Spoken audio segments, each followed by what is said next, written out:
Hello, my name is Adi Mata, and today I'll be talking about Jacobians.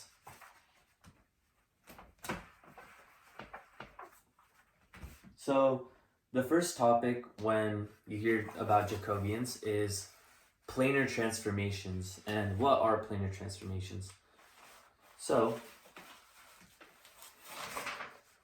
planar transformations is when you basically apply a function onto a region G, or any region, that basically changes the way that the coordinate system is. So if we have something like this, this is a U and V axis, and we have some region G in the U and V axis where some point is determined as U and V. Then we can apply some function on it where we set x equal to g of u v and y is h of u v.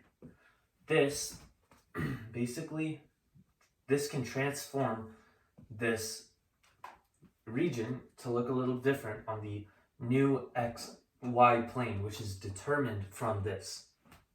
It could look like this, where this is region R, and this point is x, y, which is really just g, u, v, and h, u, v. And we see this with polar coordinates when it transforms the entire axis into a circular type coordinate system, where we set x to r cosine and we set y to r sine.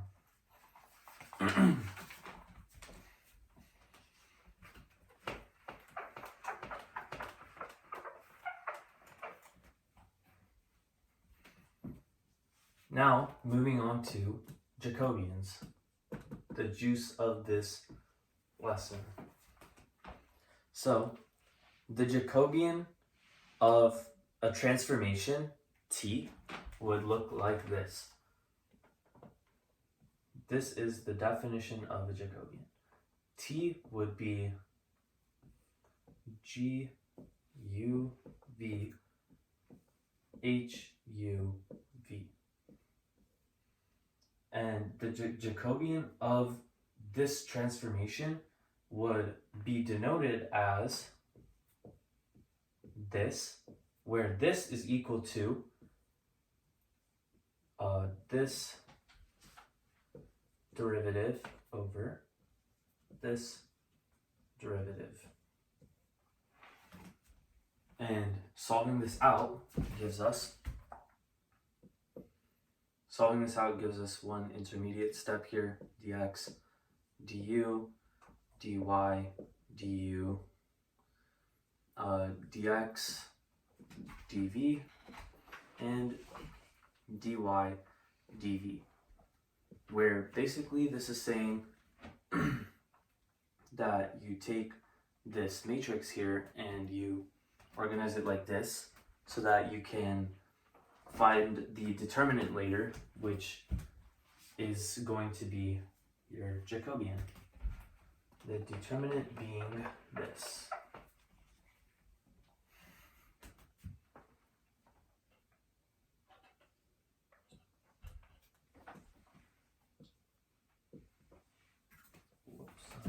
Times minus dx dv and times dy du. This is multiplied. And this gives us this big equation here, which is really useful. This is only an approximation because this is still only a the Jacobian is just only really equal to it. Well, it gets really close to it as you zoom into the graph, but for a non-differential thing like just some value a, and it's not infinitesimally small, it would still just be an approximation and not exact. where this is equal to what we just had here.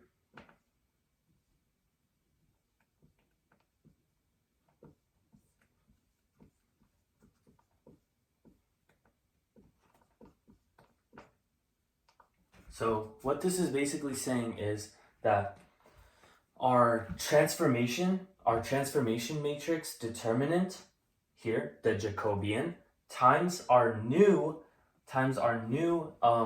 small changes is equal to our area, which is pretty cool because basically what the Jacobian is saying is, okay, this determinant in a two-dimensional matrix basically says that as you transform into this plane, 1 unit of area becomes these many unit of areas. It's pretty cool.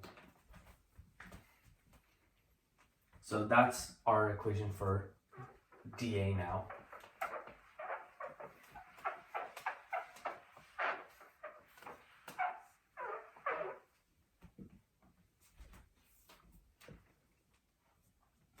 Now, how does this actually impact the double integral? How does this Jacobian do anything for the double integral, really? We're about to find out. So, as I just showed you, dA changes. So let's say t of uv is xy. So the transformation of uv becomes xy. And let's say x is g of uv and y is h of uv. And let's say that this is a one-to-one transformation with a Jacobian that is non-zero and on the interior of some region S in the UV plane. This will basically map region S into a different region R on the XY plane, which looks like this.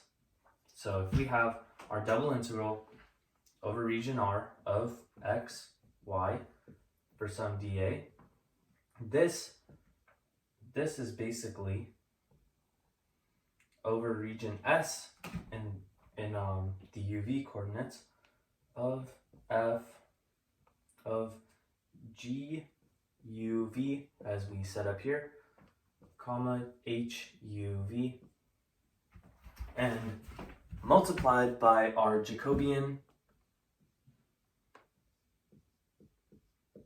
times our du dv, where this is dA.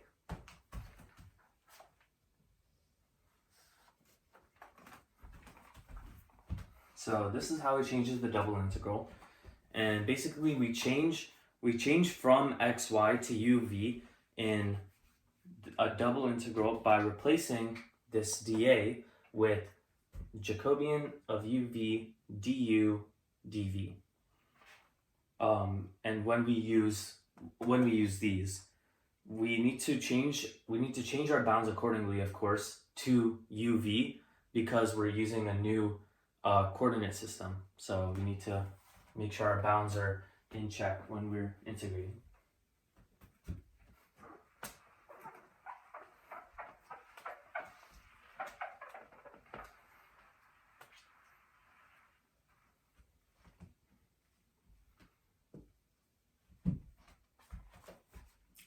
Now let's go over the change of variables and a step-by-step process of how to do it.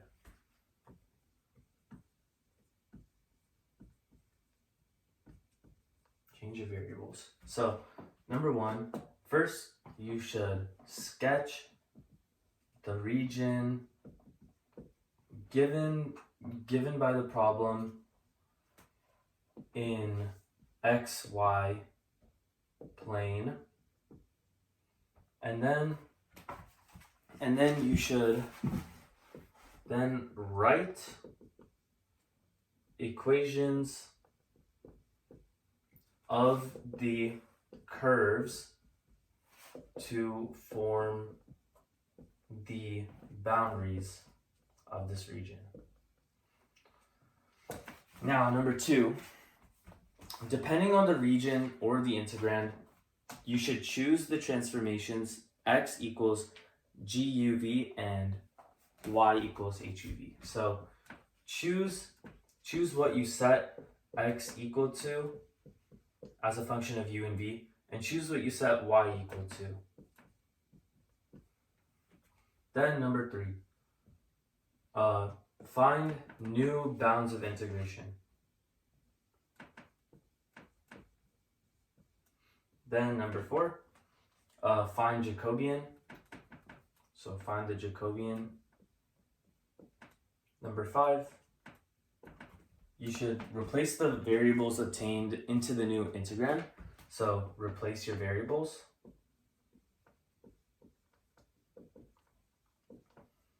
And lastly, you should also replace dA. So replace dA with Jacobian UV du dV. Do not forget number 6. Otherwise, like, you're just cooked. So don't forget that. That's it for the step guide.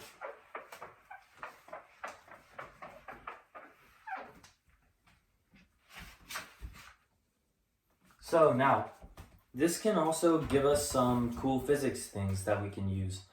And some of the physics things that we see, firstly, we can do center of mass in 2 dimensions, because after just showing you the double integral and the 2-dimensional Jacobian matrix, this could be really applicable to find center of mass. So let me show you some equations for that. So center of mass in 2 dimensions. If we have rho xy, which is our continuous density function, then we can say that the mass is the double integral over r rho xy with respect to dA. And this is something you should either memorize or have on your cheat sheet.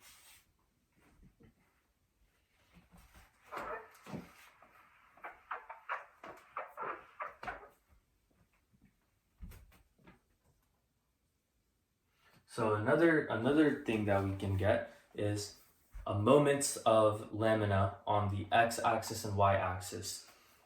And this is helpful because it can also help us solve for center of mass, given that we have total mass. So for moments of lamina, we have mx is the double integral r y rho xy dA, and moment y is double integral r x rho xy dA. Very, very helpful, and you're about to see why.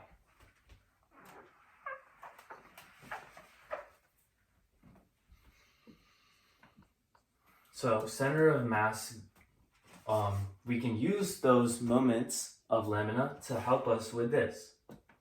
The x-coordinate of our center of mass will be the moment x over the total mass, and the y moment, or the y-coordinate will be my over m. Very, very, very helpful. These you could probably memorize it. Pretty short equations.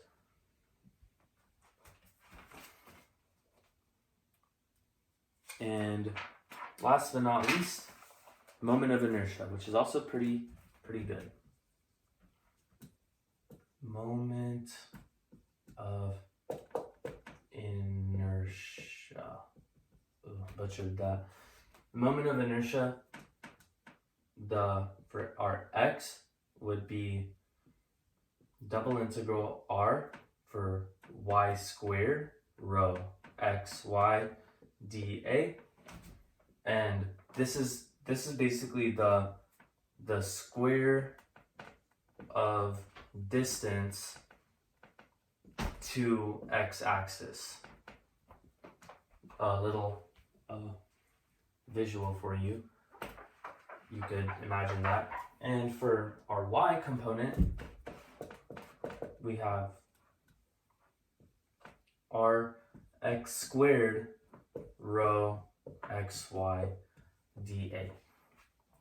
And that wraps up our kind of short lesson on Jacobians. Thank you for listening.